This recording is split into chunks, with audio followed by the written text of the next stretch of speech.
Acclamons Jésus. Il est le Seigneur des Seigneurs.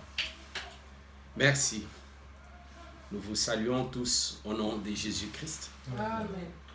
Et nous croyons que la bénédiction de Dieu qui est dans la parole sera le partage de chacun de vous au nom de Jésus. Amen. Parce que Dieu a mis tout dans sa parole. Au commencement était la parole et la parole a tout créé. La parole a appelé tout à l'existence. Voilà pourquoi nous croyons que ceux qui croient en la parole ne seront jamais déçus ni confus. Merci de ce que vous donnez votre temps de loin comme de près pour pouvoir faire de ce moment un moment agréable dans la présence du Père. Nous sommes dans la joie et nous vous rappelons que les frères et sœurs de l'Assemblée des Saints de Paris, Pierrefitte, de Paris Saint-Denis, Pierrefitte, ça vient toujours parce que c'est la ville dans laquelle nous sommes restés longtemps. Voilà pourquoi à chaque fois, quand nous voulons dire Saint-Denis, il y a toujours Pierrefitte qui vient. Ne vous inquiétez pas, pour le moment, nous sommes à Saint-Denis.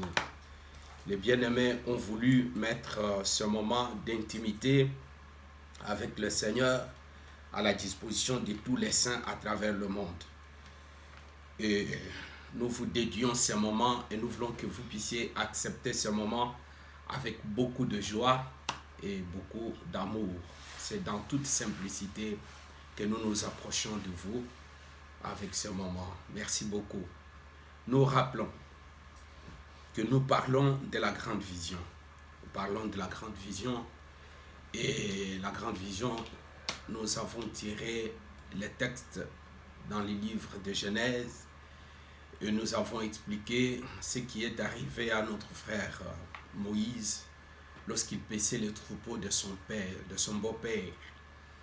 Alors Moïse paissait le troupeau de son beau-père. Il arriva à Sinaï et c'est là qu'il va rencontrer la grande vision. Exactement, il prend la grande vision et Dieu lui fait des promesses. Il lui dit, je suis le Dieu d'Abraham, d'Isaac et de Jacob. Le lieu où tu te tiens, c'est un lieu saint. Déchausse-toi. Ce signe est un signe prophétique qui prouve à suffisance que ce n'était pas le moment pour Moïse de pouvoir conduire le peuple à la perfection.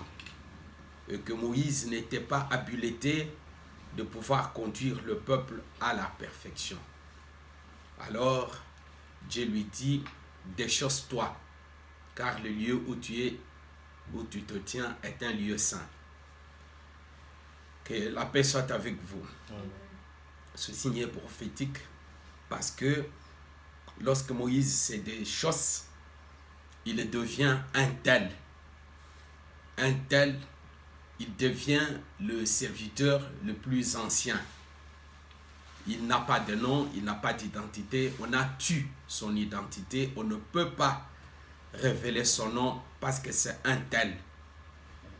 De ce fait, ça prouve que Moïse devient incapable, étant déchaussé, de conduire le peuple à la perfection. Parce que ce n'était pas le temps de conduire le peuple à la perfection. Selon les Écritures que nous avions lues, la Bible nous a montré que les prophètes qui ont cru, qui ont eu part à ces choses, ne pouvaient pas atteindre la perfection sans nous. Ils devaient nous attendre pour aller à la perfection. C'est ça la grande vision. La grande vision, elle est belle. Parce que dans la grande vision, il y a la paix. Dans la grande vision, il y a la joie. Dans la grande vision, il y a la bénédiction de l'Éternel. C'est la bénédiction de l'Éternel qui enrichit et l'Éternel l'a fait suivre d'aucun chagrin. C'est dans la grande vision. Dans la grande vision, il y a la totalité de la marche de l'Éternel sur la terre. Dans la grande vision, nous avons tout ce dont nous avons besoin. Il y a la souffrance de Jésus-Christ, sa mort et sa résurrection. Nous nous sommes introduits par la doctrine au renoncement des œuvres mortes et le baptême.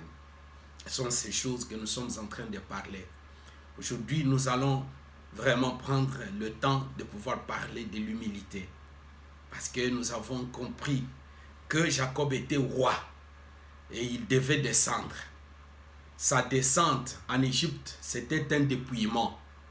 Parce que Jacob était roi en Israël. Il était roi en Canaan. Vous pouvez vérifier ces choses lorsque les fils de Heth, lorsqu'Abraham vient avec son mort pour enterrer mon mort, j'ai besoin d'acheter les champs de Macpéla. Ils lui disent que tu es un prince. C'est-à-dire que Jacob était un roi en Canaan. Mais lorsqu'il devait quitter Canaan pour aller en Égypte, c'était un dépouillement. Et c'est ça que nous allons voir aujourd'hui en prenant l'écriture de Genèse au chapitre 49, le verset 1er. Je lis au nom de Jésus-Christ. Amen. Jacob appela ses fils. Jacob appela ses fils et dit, assemblez-vous. Assemblez-vous, fils. Assemblez-vous et je vous annoncerai ce qui va arriver dans la suite des temps. Assemblez-vous, je vous annoncerai ce qui vous arrivera dans la suite des temps. Au verset 28 du même chapitre, la Bible dit ceci. Ce sont là tous les 12 fils, ce sont là tous ceux qui forment les 12 tribus d'Israël. Et c'est là ce que leur dit leur père. En le bénissant, il bénit chacun selon sa bénédiction. Puis il leur donna cet ordre. Après les avoir bénis, il leur donna cet ordre. Je vais être recueilli auprès de mon peuple. Enterrez-moi avec mes pères dans la caverne qui est au champ d'Ephron, le Héthien. Dans la caverne du champ de Macpéla, vis-à-vis de Mamré, dans le pays de Canaan, c'est le champ qu'Abraham a acheté d'Ephron, le Héthien, comme propriété sépulcrale. Là, on a enterré Abraham et Sarah. On a enterré Isaac et Rebecca, sa femme. Et j'ai enterré Léa. Il ne manque que moi, le 6e, pour pouvoir aller dans ce champ de Macpéla. Je continue l'écriture. La Bible montre que ces choses, la Bible dit ceci, que le champ et la caverne qui s'y trouvent ont été achetés de fils de Heth. C'est l'écriture. Lorsque Jacob eut achevé de donner ses ordres à ses fils, il retira ses pieds dans le lit. Il expira et fut recueilli auprès de son peuple. J'ajoute Jean chapitre 20, le verset 22. Après ces paroles, il souffla sur eux et leur dit, recevez le Saint-Esprit. Là maintenant, c'est le véritable Jacob. Qu'est-ce qui lui arrive, le véritable Jacob? L'Écriture dit, Luc 6, verset 12. En ce temps-là, Jésus s'est rendu sur la montagne pour prier. Il passa toute la nuit à prier Dieu. Ça, c'est Jésus. Au verset 13 de Luc chapitre 6e, l'Écriture dit, quand le jour parut, le jour, pas la nuit, mais quand le jour parut, il appela ses disciples. Et il en choisit 12, auxquels il donna le nom d'apôtres. Parmi les 12, parmi plusieurs, il en choisit les 12. Parmi plusieurs disciples, il en choisit les 12 et il leur donna le nom d'apôtres. Il s'agit de Simon, qu'il nommait Pierre, André, son frère, Jacques, Jean, Philippe et Barthélemy, Jude, fils de Jacques, et Judas Iscariote qui devint traître par la suite. Jésus s'étant approché, ça je suis dans le livre de Matthieu 28, 18. Jésus s'étant approché, leur parla ainsi: tout pouvoir m'a été donné dans le ciel et sur la terre. Je continue, Luc 10, 18. La Bible dit dans Luc 10, 18, Jésus leur dit: je voyais Satan tomber du ciel comme un éclair. Ça c'est un signe. Je voyais Satan tomber du ciel comme un éclair. Alors, voici, je vous ai donné le pouvoir de marcher sur les serpents, sur les scorpions et sur toute la puissance de l'ennemi, et rien ne pourra vous nuire. Gloire au Seigneur. C'est la parole du Seigneur. Amen.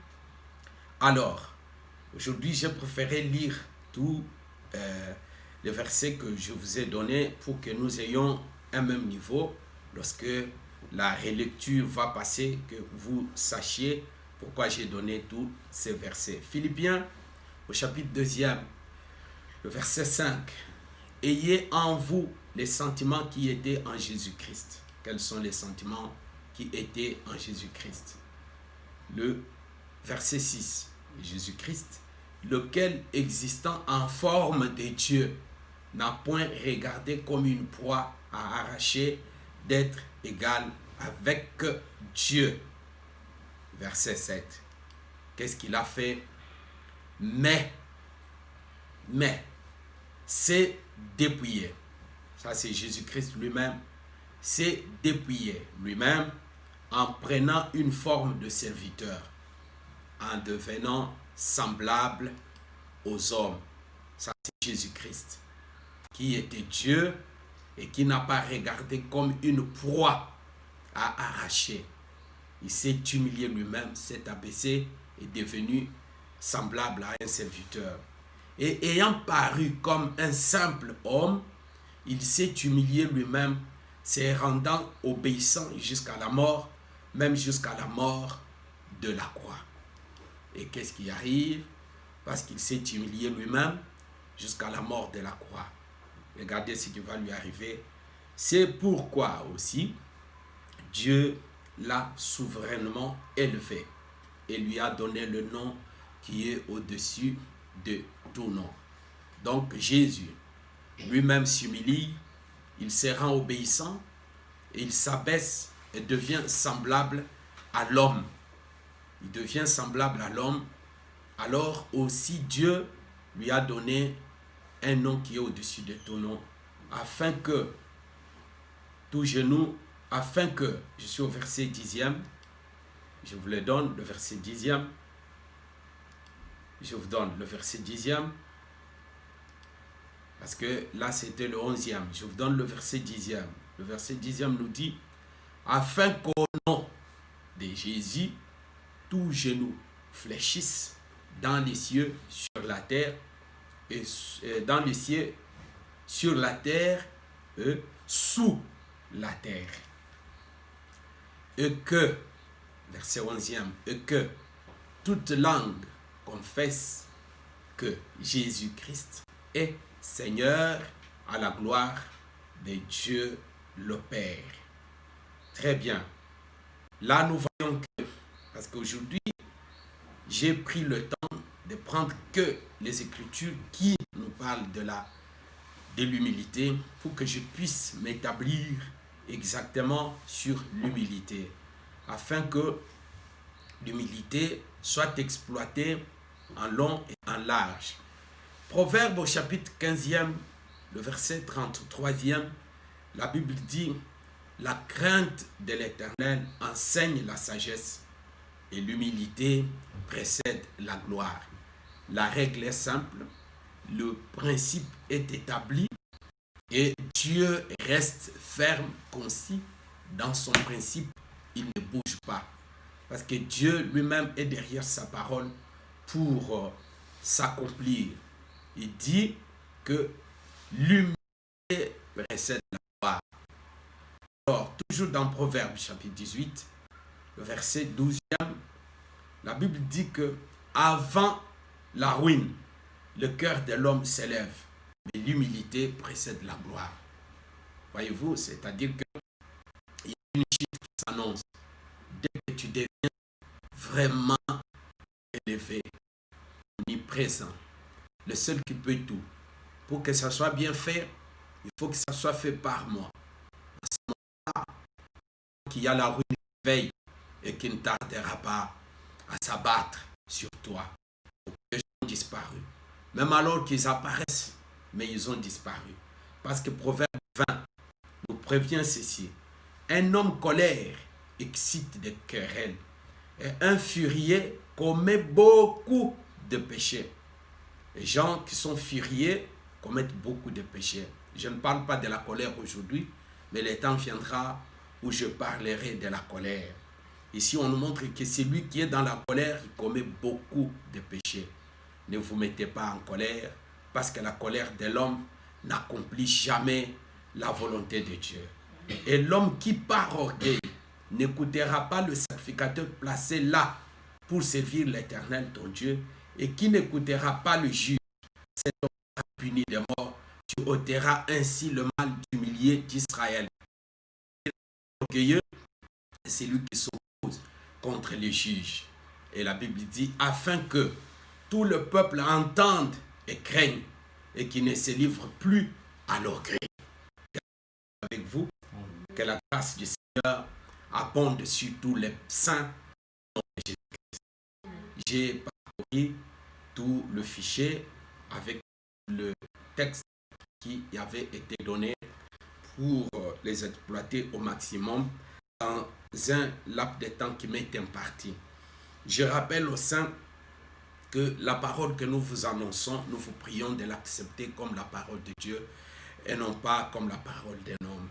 Je rappelle aux saints que nous vous annonçons cette parole dans des moments, dans un temps très difficile de votre existence sur la terre. Les uns reçoivent cette parole dans les larmes, dans les problèmes difficiles. Ce n'est seulement pas, ça peut ne pas être le problème de la contagion, mais ça peut aussi être un autre problème de la vie de l'homme sur la terre. Mais nous croyons que le Dieu de paix vous apportera la paix au travers de cette parole. Toujours, je rappelle aux hommes que cette parole peut vous être donnée dans un moment de jubilé. Vous pouvez jubiler en écoutant ces choses. Vous vous dites certainement qu'il y a encore des serviteurs choisis par Dieu qui sont capables de détailler ces choses et de nous parler dans un langage clair et dans un français courant pour que la parole de Dieu nous soit vraiment clairement définie. Vous recevez cette parole dans la joie, vous dansez, ça donne la joie d'écouter cette parole. Et aussi, vous écoutez cette parole dans un moment où vous sentez pourquoi on me dit des choses comme ça. Et quand vous faites comme ça, c'est une colère et c'est une révolte, c'est une sorte de regret. Ce n'est pas la colère qui va vous amener dans la ruine ou dans la destruction. C'est simplement un regret de ce que pourquoi je n'étais pas informé avant. Pourquoi cette sorte de parole ne m'avait pas été et que je suis descendu. Il se voit qu'il était en retard. C'est ton sort, c'est ton problème. Tu sens que tu es en retard. Tu sens que tu n'aurais pas dû être ce que tu es aujourd'hui. Tu sens que tu n'aurais pas commis les erreurs que tu as commises. Maintenant, si tu avais été informé de cette colère-là qui t'anime, tu te dis pourquoi je n'ai pas été informé au préalable, sinon je n'aurais pas dû commettre des erreurs dans lesquelles je me trouve maintenant. Mais à chaque moment, j'évoque Actes des Apôtres. La Bible dit, Dieu, sans tenir compte des temps d'ignorance, il appelle chacun aujourd'hui qu'il ait à se repentir. Ce n'est pas tard, mon frère, et ce n'est pas tard, ma soeur. Bien sûr, les erreurs ont été commises. Oui, maintenant, les conséquences sont, oui, beaucoup aussi plus dramatiques. Mais je peux vous dire que le Seigneur est capable non seulement de vous accueillir, et non seulement aussi de vous pardonner. En même temps, le Seigneur est capable de vous restaurer. Il est capable de restaurer parce que je vous prêche un Dieu de la restauration. Écoutez ce qu'il est dit. Il dit à Israël, dit, ce qu'a détruit les sept oreilles, les Azalek et les Malek, je vais les rembourser au centuple. Le Seigneur est lui qui restaure et qui rembourse. Il peut restaurer ta santé, il peut restaurer ton foyer, il peut restaurer ta famille, de manière que le reste des temps qui t'est donné de vivre sur cette terre, tu le puisses le passer dans un bonheur et dans la paix parfaite. Personne, parce que ce que les hommes ont aujourd'hui, c'est ce qu'ils ont semé il y a longtemps. Ils ont semé dans la prière, dans les privations, ils ont semé dans l'écoute et dans la mise en pratique de la véritable parole de Dieu, et ils peuvent récolter. Je peux vous dire que si aussi aujourd'hui vous prenez la décision, ce n'est pas tout de suite, parce que le Dieu que nous vous prêchons, ce n'est pas un magicien auquel vous donnez 10 et demain vous récoltez 20. Il n'est pas un magicien. Mais le Dieu que nous vous prêchons, c'est un Dieu de la patience. Vous pouvez vous dire, mais j'ai pris la bonne décision depuis longtemps, depuis maintenant. J'ai décidé de vivre autrement, de me recommander au Seigneur. Mais voilà que les gens ne me font pas confiance. Oui, certainement, les gens ne te feront pas confiance tout de suite, mais reste ferme dans ta décision. Accepte de pouvoir rester ferme dans ta décision. Je vous dis que le Seigneur, le Dieu d'Abraham, d'Isaac et de Jacob, ne tardera pas à restaurer ta relation avec tes prochains, avec ton entourage, pour que tu sois une grande bénédiction pour les saints. Que la paix soit avec tous les saints et tous ceux qui nous suivent à travers le monde. Ceux qui sont malades, que cette parole vous apporte la guérison. Ceux qui sont dans la tristesse, que cette parole vous apporte la paix, la joie et la réconciliation avec votre Seigneur. Nous sommes à votre disposition. Aussi longtemps que les permettra, nous sommes à votre disposition pour pouvoir vous apporter toujours les bénédictions de l'Éternel dans la paix et dans la joie, au nom précieux et merveilleux du Seigneur Jésus-Christ. Amen. Amen. Nous avons pris en image, parce que le mouvement du prophète, c'est un enseignement. Tout ce que le prophète fait, c'est un enseignement. Pour nous enseigner, Dieu, dans le temps, il a pris les prophètes pour vraiment nous enseigner au travers des prophètes. Voilà pourquoi nous informons à tous les saints que les prophètes, tous les mouvements des prophètes sont un langage. C'est un langage, et tout ce que les prophètes ont fait à l'époque sont un langage. Alors, il y a un enseignement dans le comportement des prophètes, et nous voulons que tous les saints sachent cela. Ici, on a pris le tableau du prophète Jacob. Le prophète Jacob, ce grand prophète, qui est le troisième des prophètes que Dieu a choisi, il est obligé de pouvoir aller mourir en Égypte. Il va mourir en Égypte chez les païens, comme un soleil qui doit aller se coucher en Orient, en Occident. Alors, ces gens ne sont pas d'accord, mais Jacob doit partir. Je veux vous informer que Jacob était roi en Israël. Il était roi en Canaan. Le fait d'accepter de voyager vers l'Égypte, c'est aussi un signe. C'est aussi un signe de l'humilité.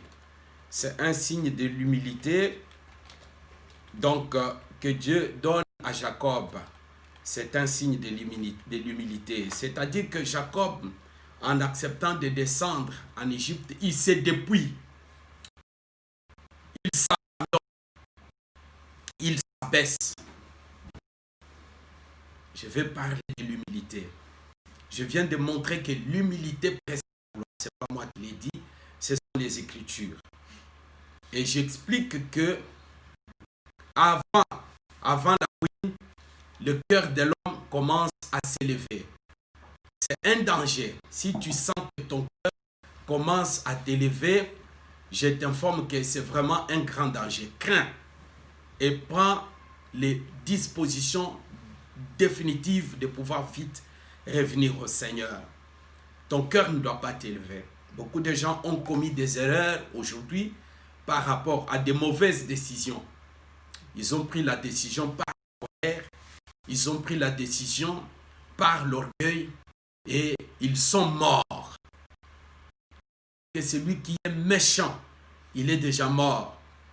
Un homme méchant, même s'il est vivant, même si vous le voyez, continuer à faire des mouvements, à vivre, à faire des programmes, des projets, je vous informe qu'il est déjà mort.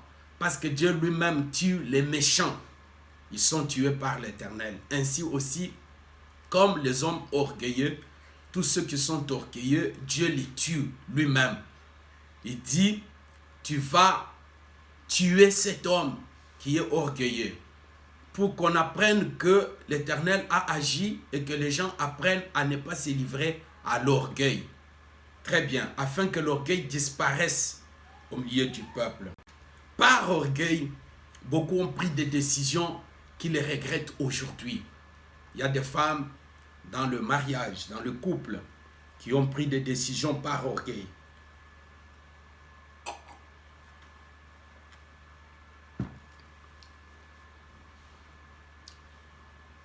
Ils ont pris les décisions par orgueil dans un couple. Ils ont pris des décisions par égoïsme. L'orgueil et l'égoïsme. Ils ont pris des décisions et ils les regrettent aujourd'hui. Mais ce n'est pas trop tard, parce que le Seigneur est capable de vous restaurer. Dans un couple surtout, quand l'homme commence à se sentir le plus beau, l'homme commence à se sentir encore jeune, surtout les hommes. Quand les femmes vieillissent, les hommes restent encore jeunes. Ils commencent à voir que la femme a vieilli, alors je peux trouver la possibilité de pouvoir m'en débarrasser. Vous les hommes qui agissez comme ça, ce n'était pas comme ça au commencement. Au commencement, l'Éternel créa l'homme et la femme. Et chaque fois quand je promets que j'en parlerai, j'en parlerai. J'avais promis que je vais parler de l'humilité et de l'orgueil. Aujourd'hui, je suis en train de m'étaler là-dessus. Parce que je promets que je parlerai du mariage. Exactement, je vais parler du mariage en long et en large, en commençant par tout ce que les hommes appellent fiançailles, je ne sais pas quoi, camaraderie. J'ai promis au peuple d'en parler pour bénir le peuple de Dieu, afin que le peuple ne soit pas dans la distraction et dans le mauvais enseignement. Dieu n'a pas créé la femme pour être belle. L'homme reste jeune, il peut se marier à n'importe quel âge, il trouve qu'il peut continuer sa vie autrement, il balance la femme. Dieu n'aime pas ces choses. Le Seigneur est. Le Seigneur dit ceci, c'est que j'ai contre toi, tu as répudié la femme de ta jeunesse. Car Dieu n'aime pas les répudiations. Que la paix soit avec vous et que la grâce accompagne tous les saints à travers le monde. Mais aujourd'hui, je parle de l'humilité et de l'orgueil. J'explique que Jacob, en Canaan, il était un roi. Alors, Canaan, c'est la montagne. Or, la montagne, c'est le royaume et c'est aussi le ciel. La montagne, c'est un emplacement élevé. C'est une position élevée. C'est une position d'autorité, de suprématie et de domination, de règne. C'est ça, Canaan. C'est cette position dans laquelle se trouvait le prophète Jacob. Étant en Canaan, Jacob était haut. Il était mieux placé, il dominait, il était roi. Alors, il lui a été demandé de pouvoir faire une descente. Jacob doit descendre et il va où? Il va en Égypte, chez les nations. Ça n'a pas plu à lui-même Jacob. Il était mécontent de la démarche. Il était mécontent de quitter la position où il était élevé, où il dominait, il dirigeait, il contrôlait les choses. Jacob, ça ne l'a pas plu. Et pendant le moment où il offrait les offrandes à l'Éternel, l'Éternel descendit pour parler à Jacob. Jacob, Jacob. Israël répondit, me voici. Il dit, descends en Égypte. Accepte de descendre. Va en Égypte. Moi-même, je descendrai avec toi et moi-même, je te ferai remonter de l'Égypte. Et Joseph te fermera les yeux. Et nous voyons le prophète Jacob prendre la route et descendre jusqu'en Égypte. Le verset que nous venions de lire du livre de Genèse, on nous montre que le prophète Jacob ne pouvait pas mourir avec toutes ses caractéristiques. Il ne pouvait pas mourir avec toutes ses potentialités. Il était plénipotentiaire. Il incarnait toute la nature en lui. C'est pourquoi la Bible dit qu'en lui habitait corporellement toute la divinité de Dieu. Toute la création habitait dans Jacob. Or, le véritable Jacob, c'est le Seigneur Jésus-Christ.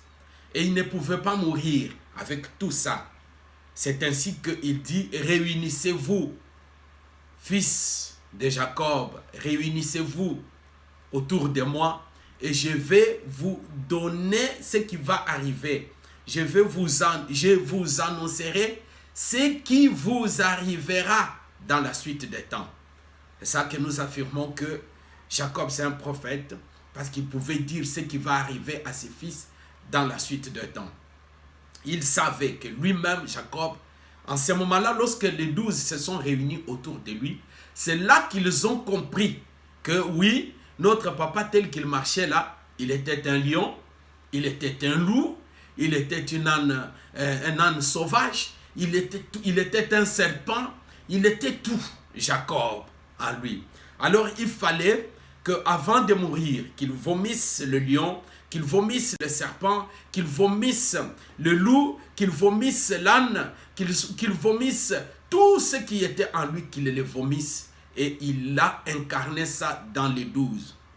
La Bible déclare que les 12 sont assis autour du Père d'abord, pour que ça soit dans l'ordre décroissant, dans l'ordre de grandeur décroissant. Il faut que ça soit autour du Père. C'est comme ça que la chose doit être définie. C'est autour du Père, le même Père qui a donné naissance aux 12, et les 12 maintenant s'assoient autour du Père dans l'ordre de grandeur décroissant. Et la bénédiction va partir aussi dans l'ordre de grandeur décroissant. C'est-à-dire que la bénédiction descend. La bénédiction va du haut vers le bas, du plus vieux jusqu'au plus jeune. Et l'Écriture me dit, il leur donna l'ordre. Après s'être déployé en eux, après leur avoir donné à chacun sa bénédiction, sa part. Devant le Seigneur, chacun a sa part. Tu peux m'envier, mais tu ne feras pas ce que je fais. Tu peux m'imiter, mais tu ne seras pas moi. Dès que tu vas m'imiter, on va sentir que c'est la copie. Tu peux imiter ma façon de faire les choses, mais tu sentiras que je suis unique et exceptionnel. Parce que j'ai ma bénédiction. C'est-à-dire, j'ai ma part dans Jacob. J'ai ma particularité, ma façon de faire les choses. Et on ne fait pas les choses de manière unique. Et c'est ça qui a été commis comme des erreurs dans ce que nous avons appelé cet évangile et ce que nous avons appelé les assemblées des saints. Nous avons vu les gens imiter même les exclamations. Nous avons vu les gens qui s'appellent ministres. Ils ont imité les mêmes exemples, les mêmes mots. Ils ont parlé de la même façon. Et ils ont même essayé de tenter de faire ça comme un modèle. Pour que tu sois accepté, il faut que tu sois comme moi. C'est faux. Et archi faux. Chacun a sa portion de la particularité dans Jacob. La Bible dit, Jacob bénissait ses enfants du plus grand jusqu'au plus petit. Et chacun sa bénédiction. C'est-à-dire que chacun a une part de la bénédiction telle qu'on ne peut pas la donner à quelqu'un d'autre. Évitons les imitations. Parce qu'en faisant les imitations, nous ne faisons rien. Nous allons beaucoup parler, mais nous ne communiquons rien. Nous n'avons pas communiqué la vie au peuple. Les gens qui nous ont écoutés, ils sont restés les mêmes. Parce que notre discours était un discours oisif, avec des mots qui ne produisent pas des effets. Parce que la même parole n'a pas eu des effets en nous, et elle n'aura jamais des effets dans nos auditeurs. Voilà pourquoi Dieu interdit l'imitation. Si Paul était ce ministre-là, cette sorte de ministre-là, imitateurs, qui font du plagiat dans les enseignements, Paul n'allait pas prendre les risques de poser un enseignement. Il déclare que c'est par révélation que j'ai eu connaissance du mystère caché de tout le temps. Je vous le dis, c'est que les païens que vous voyez sont cohéritiers avec nous et participent avec nous aux promesses de Dieu. En disant cela, il est allé vers le trône de Dieu pour prendre l'enseignement et venir poser. Évitons les imitateurs et ne soyez pas des imitateurs. Prie Dieu, enseignement dans la prière, va vers le trône. La Bible est écrite par Jésus-Christ. La Bible est écrite par le Saint-Esprit. Si tu vas dans la prière et dans la méditation, tu auras ta part à toi. Et quand tu parleras selon ta part, parce que tu as eu de la part à la bénédiction qui avait été réservée aux saints. Et tu seras un homme complet qui fera des disciples du Seigneur Jésus-Christ, dont la parole aura une portée de pouvoir former le peuple de Dieu et les préparer pour l'enlèvement des saints. Que la paix soit avec vous et que le Seigneur vous bénisse. Chacun sa part. Jacob finit de bénir les 12. Il donne maintenant les instructions. Il dit, je vais mourir. C'est une mort. C'est la mort. Dans mon interlocution, tu peux me précéder, mais tu ne parleras pas comme moi. Parce que moi, je viens de dire que j'ai ma part, j'ai ma particularité. Je parlerai aussi de la résurrection. Je parlerai, comme j'avais déjà introduit, de l'incarnation. Et je parlerai aussi de la résurrection. Je vais vous parler clairement par la grâce du Seigneur, selon la capacité et les limites que le Seigneur me donne. Je vais vous parler du séjour des morts et je vous parlerai aussi de la résurrection. Je parlerai de ces choses. Et là-bas, nous allons comprendre aussi beaucoup de choses. C'est le Seigneur qui nous donne tout ce que nous pouvons donner au peuple.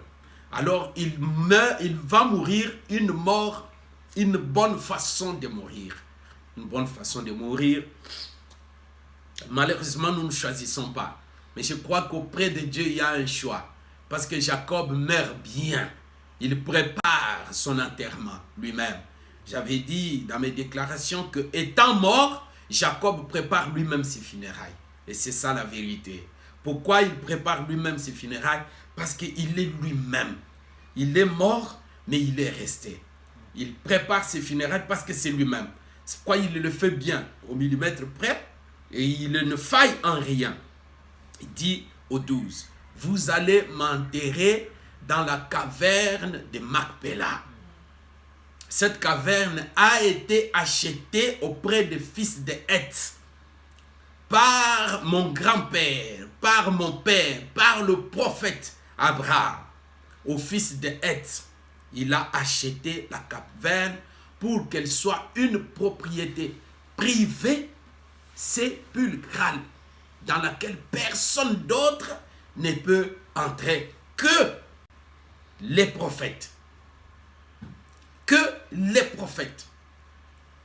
Macpéla a été acheté à prix d'argent pour que les prophètes soient enterrés. Macpéla a été acheté par l'argent pesé par Abraham. On lui dit, prends ça gratuitement. Il dit, non, je ne prendrai pas ça gratuitement. Il faut que je paye. Il pèse 40 et il le donne. Il achète la propriété et il enterre son mort. Le premier mort, c'est Sarah. Vous allez voir que dans Macpéla, il n'y a que des couples qui sont entrés dans Macpéla. Voilà pourquoi hier nous avons dit que c'est Léa, la véritable femme de Jacob. C'est Léa. Même alors que Jacob avait commencé avec Rachel. Nous avons dit ces choses, c'est-à-dire nous sommes dans une phase où Dieu, quand il vient au monde, il commence avec Israël. Il prend Israël comme son peuple. C'est ça, Rachel. Il commence avec Rachel. Mais la nuit, il est interrompu par une femme de la nuit. Une femme de la nuit, c'est ça ce que nous avons dit que à la loi et au témoignage. Si nous ne parlons pas clairement comme ça, il n'y aura pas d'aurore. L'aurore, c'est l'enlèvement des saints. Parce que l'Église ne doit pas voir le soleil. Le soleil se couche, l'Église est enlevée, le soleil se lève encore. Vous voyez? D'abord, le soleil se lève, le soleil se couche, l'Église est enlevée et le soleil se lève encore. Le soleil se lève, c'est avec Israël. Là-bas, Jacob et Israël. Jacob s'occupe de son peuple, du premier peuple qu'il a choisi. Le soleil se lève. Et quand le soleil se couche, c'est un autre peuple. C'est le peuple de la nuit. Et le soleil va se lever encore. Mais quand le soleil se lève, il est précédé par l'aurore. L'aurore, c'est la lumière qui précède la lumière. Gloire au Seigneur. La Bible nous dit, si nous ne parlons pas ainsi, il n'y aura pas de lumière, il n'y aura pas de l'aurore. C'est-à-dire, si nous ne parlons pas clairement, nous ne pouvons pas préparer les saints à l'enlèvement. Le but du ministère, c'est de préparer le peuple à l'enlèvement. Nous venons à l'église pour attendre le retour du Seigneur Jésus-Christ dans l'enlèvement des saints. Il faut que chaque saint, de loin comme de près, comprenne que tu es devenu chrétien, tu es devenu saint par rapport à la parole, c'est-à-dire que la parole qui t'a été communiquée, prêchée, est devenue une vie en toi. Et tu te prépares chaque jour pour pouvoir attendre le retour du Seigneur Jésus-Christ et l'enlèvement des saints. Que le Seigneur vous bénisse. Il faut qu'il y ait une bagarre entre toi et les désirs de la chair. Il faut que la parole te fasse mal à des fois. Moi, j'aime les gens auxquels la parole fait mal. La parole chatouille. Il faut que la parole te frappe, te donne des coups. Tu te sens. C'est ça la preuve que tu es un enfant de Dieu. Parce que maintenant, il y a une lutte entre la vie normale de tout le monde et la parole du Seigneur. Et c'est ça la lutte.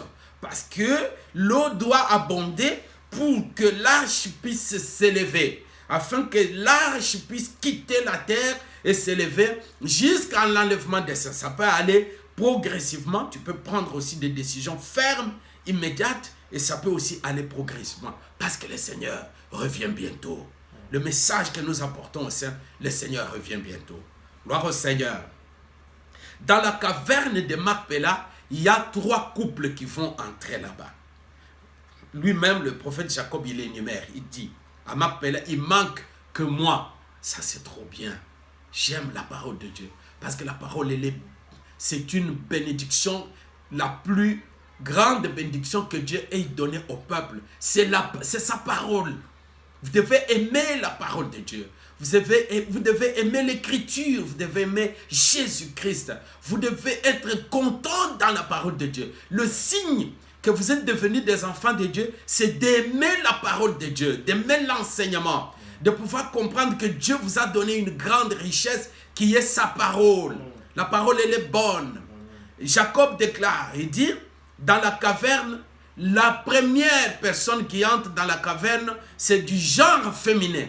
La femme d'Abraham, Sarah. Elle entre et après l'homme rentre aussi.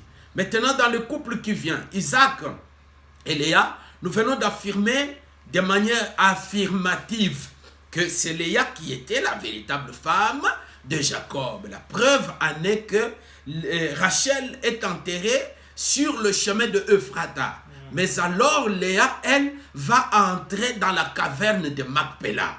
Donc, quand Léa entre à Macpéla, ça veut dire qu'il est suivi par Rebecca.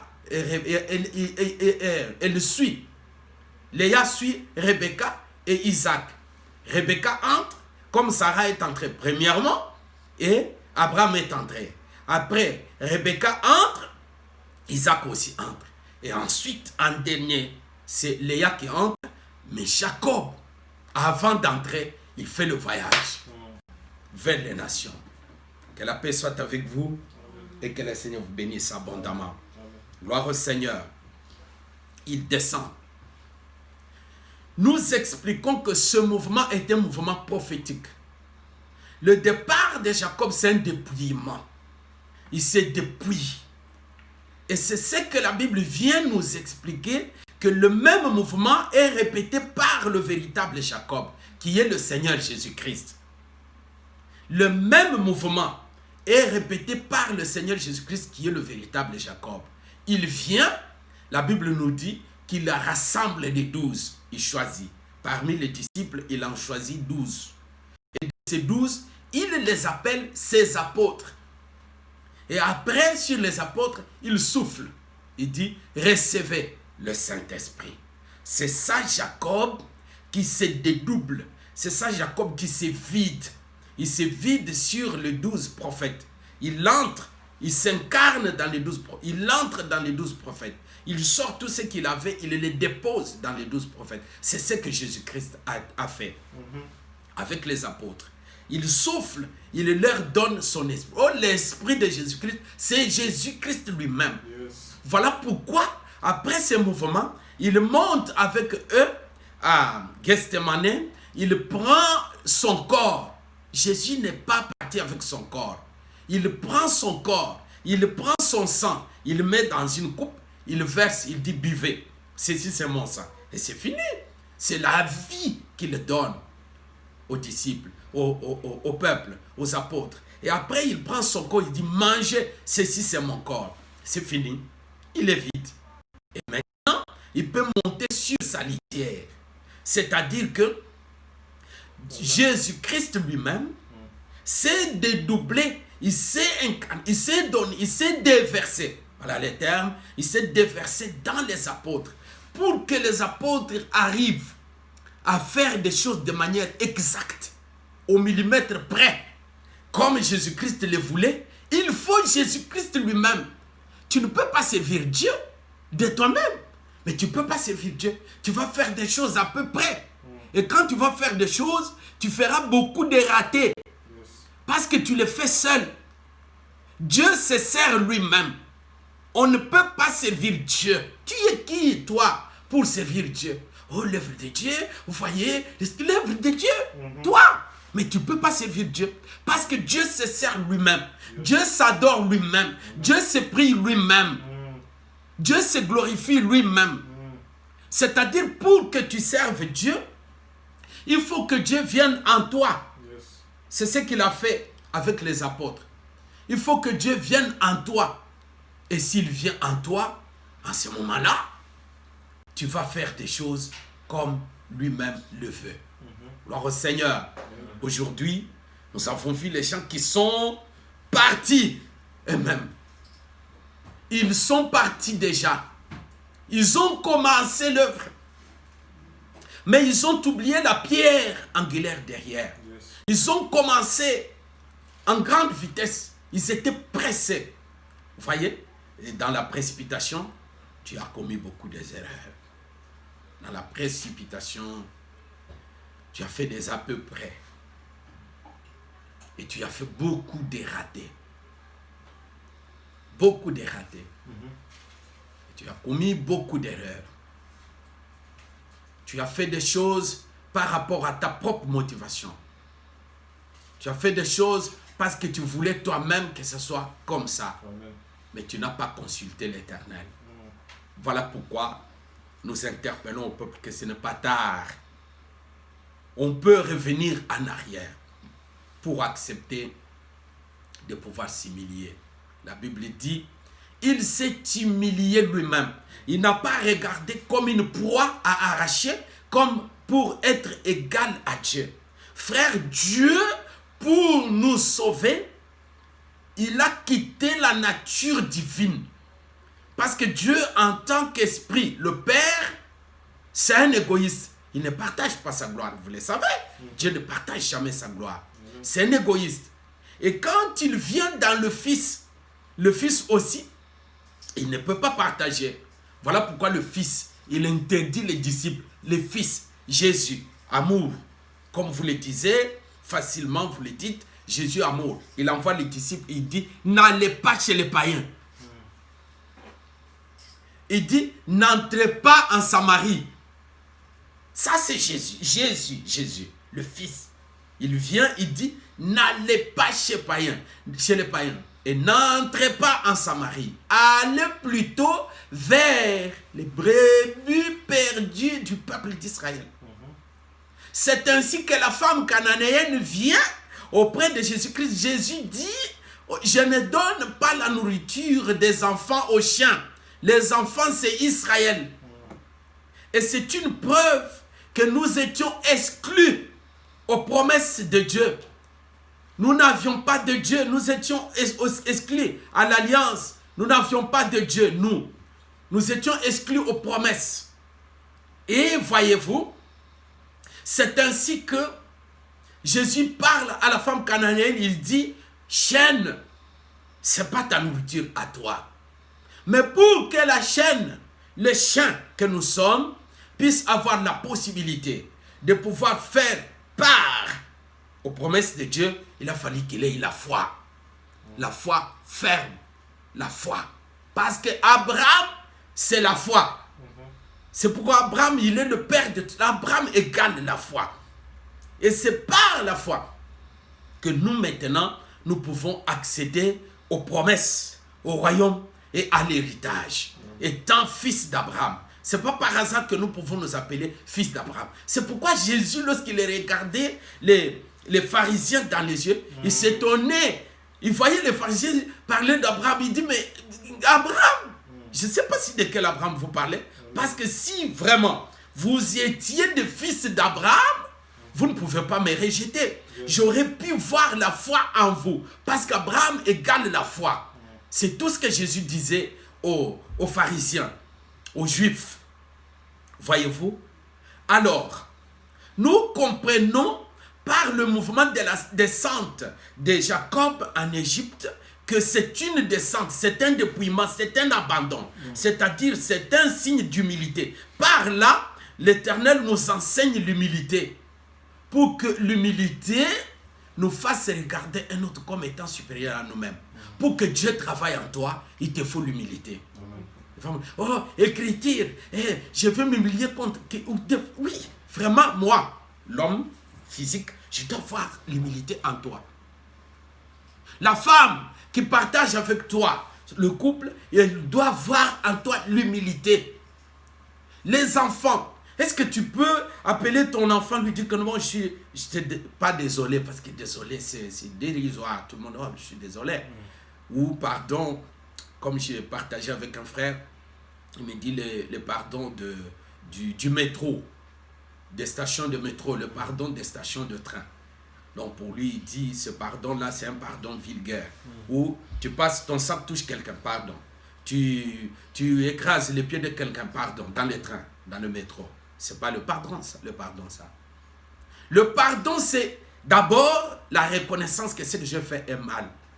Le regretter et après prononcer, pas je suis désolé, mais pardon. Est-ce que tu peux appeler ton enfant, lui dire, non, moi je te demande pardon parce que j'ai compris que mon geste était brutal. Est-ce que tu as fait ça? Est-ce que tu peux faire ça? Est-ce qu'un de tes enfants peut témoigner ça? Ta femme peut témoigner ça? Que mon geste était brutal. Par orgueil, tu ne pourras pas t'humilier. Dieu demande l'humilité parce que l'humilité précède la gloire.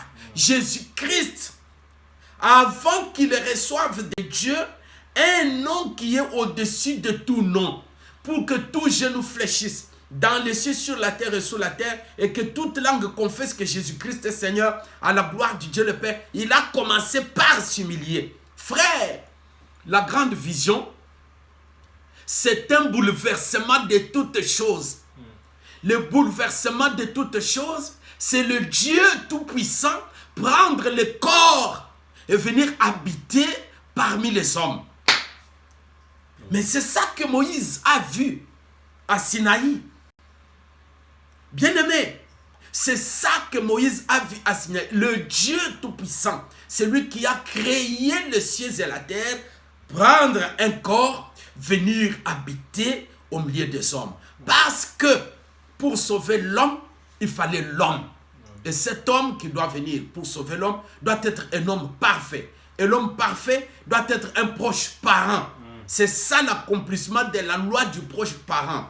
Lorsque ton frère a vendu la portion de sa propriété, le plus proche parent, qui doit d'abord être capable de pouvoir racheter la propriété de son frère. La capacité, c'est être un homme et ne pas commettre le péché. C'est ça. Afin que, étant un homme, ne pas commettre le péché et qu'on soit capable de pouvoir sauver celui qui est tombé dans le péché. Et ça, c'est un bouleversement, c'est un étonnement. C'est ça le grand miracle, c'est de voir Dieu venir dans le corps d'un homme, habiter dans le... Quel abaissement! Venir habiter dans un corps mortel. Le Dieu immortel, invisible, puissant, en parole, en acte, et a accepté de venir habiter dans un corps. Ça, il ne l'avait pas fait avant. Parce qu'à Sinaï, il est descendu. La Bible déclare que toute la montagne de Sinaï était enfumée parce que l'Éternel y était descendu. Voyez-vous? Et lorsqu'il descend en Égypte, il laisse les traces. Mais ce Dieu-là a pris un corps que nous appelons le corps du Seigneur Jésus-Christ. C'est ça l'enseignement de l'humilité. Si vous voulez voir le diable, trouvez-le dans tout homme orgueilleux, tout homme autosuffisant, tout homme à la pensée hautaine, qui pour lui, pour que ça soit bien fait, il faut que ça soit fait par lui. L'homme providentiel, c'est lui l'unique et le véritable. Et vous allez voir, maintenant que je m'introduis en vous parlant de l'humilité, ça m'introduit déjà à vous parler de l'hypocrisie. Cet homme-là, il va voir que les autres ne sont pas ministres. Pour lui, les autres ne sont pas ministres. Et en voyant que les autres ne sont pas ministres, et c'est à ce moment-là que tu te dénonces toi-même, que tu ne l'es plus toi-même. Nous parlerons de l'hypocrisie. Alors, l'orgueil, selon les Écritures, c'est l'homme qui refuse d'écouter la sentence prononcée par le sacrificateur juge en fonction. Or, le véritable sacrificateur juge en fonction, c'est le Seigneur Jésus-Christ. Et cet homme va se rebeller contre la parole de Dieu. L'orgueilleux, c'est celui-là qui se rebelle contre la parole de Dieu. C'est pourquoi pour d'autres personnes, il ne suffit même pas qu'on écrive les lettres. J'ai vu des gens, oh, on doit écrire les lettres. On n'a même pas besoin d'écrire les lettres. Ils sont déjà dans les mains du diable. Eux-mêmes, parce que quand quelqu'un se livre à l'orgueil, il refuse d'écouter les autres. Il refuse d'écouter les conseils. Il est déjà dans les mains du diable. Vous n'avez même pas le temps. Oh, prions pour le jeter dans les mains du diable. Non, non. Parce que lui-même est allé dans les mains du diable. Il n'existe pas. La Bible nous dit. Pour que le peuple apprenne et qu'il craigne et qu'il n'ait pas à se livrer à l'orgueil. C'est ainsi que tu vas purifier le camp d'Israël en mettant l'orgueilleux à l'écart. L'orgueilleux doit mourir.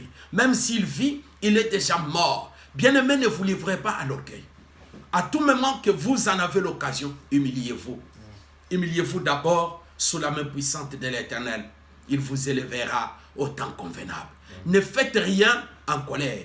Ne vous précipitez pas à prendre des décisions. N'allez pas par précipitation. Prenez le temps qu'il faut pour pouvoir apprendre les choses et aller étape par étape. Je ne manque toujours pas de répéter que beaucoup de ministres aujourd'hui, ils ont le ministère, ils ont l'appel de Dieu, mais ils ont fait des choses par précipitation. Parce qu'ils ont fait des choses par précipitation, cela les rattrape à tout moment. À tout moment de la vie, à chaque étape de la vie, tu seras rattrapé. Tu peux te donner toutes les raisons du monde. J'ai fait ça parce que c'était ça. Et tu vois, parce que lui, il était comme ça. C'est pourquoi ce sont des étapes brûlées. Et à un certain moment, tu vas sentir que tu seras rattrapé. Et ça va être très difficile. Mais quelqu'un qui est humble de cœur, il va comprendre que quelque part, j'ai brûlé les étapes et je dois m'humilier. Parce que c'était difficile pour que Jacob aille en Égypte, mais il est quand même parti en Égypte. Et parce qu'il est parti en Égypte, il a ramené les mêmes 12 qui étaient en Israël, comme les prophètes, il les a amenés en Égypte, qui sont devenus les mêmes 12, qui sont devenus apôtres. Et dans les chiffres 12, c'est là que Jacob est révélé, et Joseph est révélé. Et la révélation de Joseph, c'est la révélation de Jésus-Christ qui est révélée par l'enseignement, qui est positionné sur le fondement des apôtres et des prophètes. Et Jésus-Christ lui-même comme la pierre angulaire. Que la paix soit avec vous.